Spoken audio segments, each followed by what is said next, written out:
एक बार एक गुरु और शिष्य किसी जंगल के रास्ते से होकर के कहीं जा रहे होते हैं। थोड़ी दूर चलने के बाद उन्हें प्यास लग जाती है और वे पानी की तलाश में इधर उधर देखने लगते हैं। उन्हें थोड़ी दूर पे एक झोपड़ी दिखाई देती है जिसके आसपास बहुत सारी उपजाऊ ज़मीनें खाली पड़ी रहती हैं। दोनों घर के पास जाते हैं। शिष्य ने आवाज़ लगाई, क्या कोई है? एक व्यक्ति घर के अंदर से फटे पुराने कपड़े पहने बाहर निकलता है। उसके पीछे उसके 2 बच्चे और पत्नी भी बाहर आती है। शिष्य ने कहा, हमें प्यास लगी है, कृपया हमें पानी पिला दीजिए। वह व्यक्ति घर के अंदर जाता है और पानी ला करके दोनों को देता है। गुरु और शिष्य पानी पीकर आराम करने लगे। गुरुजी ने उस व्यक्ति से पूछा, ये बताओ, तुम्हारे घर की रोजी रोटी कैसे चलती है? तुम क्या काम करते हो? उसने कहा, हमें काम करने की कोई ज़रूरत नहीं पड़ती। हमारे पास एक भैंस है जो ढेर सारा दूध देती है।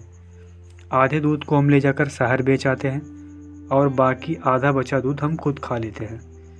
जब हमारा काम इतनी आसानी से हो जा रहा है तो हमें खेती बाड़ी करके परेशान होने की क्या ज़रूरत है। अब शाम होने वाली थी। गुरुजी ने उस व्यक्ति से इजाज़त लेकर वहीं रुकने का मन बना लिया। सब लोग खा पी करके सो गए। करीब आधी रात का समय हो चला था। चारों तरफ सुनसान और सन्नाटा।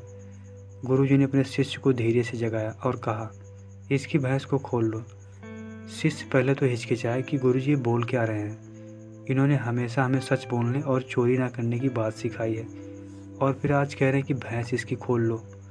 लेकिन वो ठहरा शिष्य, अपने गुरु की बात तो माननी ही पड़ेगी।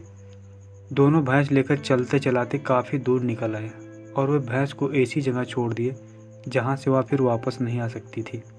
समय बीतता गया। करीब 10 साल हो गए। अब वह शिष्य अपने गुरु की जगह पा चुका था, लेकिन उसके दिमाग में आज भी वो बातें घूम रही थी। उसने सोचा कि जिस आदमी ने हमें पानी पिलाया, अपने घर पे खाना खिलाया और रहने के लिए जगह दी, हमने उसकी भैंस को चोरी करके गायब कर दिया। उसने सोचा कि चलो उस आदमी की मदद करके कुछ पश्चाताप किया जाए। फिर वो शिष्य वहाँ जाता है। वहाँ उसने जो कुछ देखा उसे देखकर उसका दिमाग चकरा गया। उसने देखा कि झोपड़ी की जगह अब एक आलीशान घर बन गया है और जो उपजाऊ ज़मीनें बेकार पड़ी थी उसकी जगह फलों से लदे बगीचे दिखाई दे रहे हैं। शिष्य ने इधर उधर नज़र दौड़ाई तो थोड़ी दूर पर वह व्यक्ति उसे खेत में काम करते हुए दिखाई दिया। शिष्य उस आदमी के पास जाता और कहता कि शायद आप हमें नहीं पहचानते, लेकिन मैं आपको पहचानता हूँ। आज से करीब 10 साल पहले मैं अपने गुरुजी के साथ आपके घर पे रुका था। तब उस व्यक्ति ने कहा, हाँ याद आ गया। उसी रात मेरे भैंस की चोरी हो गई थी। भैंस की चोरी हो जाने से हमारे घर का हाल बहुत ही बुरा हो गया।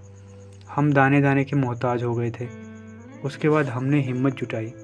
हमने आसपास के जंगलों को काटना शुरू किया और शहर में ले जाकर लकड़ियों को बेच आता। इस तरह हमारे घर का खर्चा थोड़ा बहुत चलने लगा था। इसके बाद हमने फलों के पौधों को बैठाना शुरू किया और फलों का बिजनेस करके हमने बहुत सारे पैसे इकट्ठे कर लिए। आज हमारे पास अच्छा घर है, बहुत सारे पैसे हैं।